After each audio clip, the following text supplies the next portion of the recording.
আসসালামু আলাইকুম। তো গতকালকে বৃহস্পতিবার সকালে বের হইছি রাস্তায় যে একটু দেখে আসি তারেক রহমান আসবে, রাস্তাঘাট কেমন, লোকজন কেমন হইছে এটা দেখতে যাচ্ছিলাম।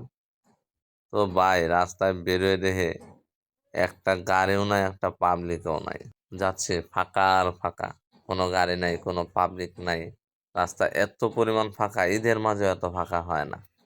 কিভাবে এত ফাঁকা বুঝলাম না। তারপরে আবার বৃহস্পতিবার দিন তো বন্ধের দিন ছিল, ওই হিসাবে একটু ফাঁকা। আর সব লোকজন মনে হয় তারেক রহমানের স্টেজের এখানে চলে গেছে, এই কারণে আরো বেশি ফাঁকা।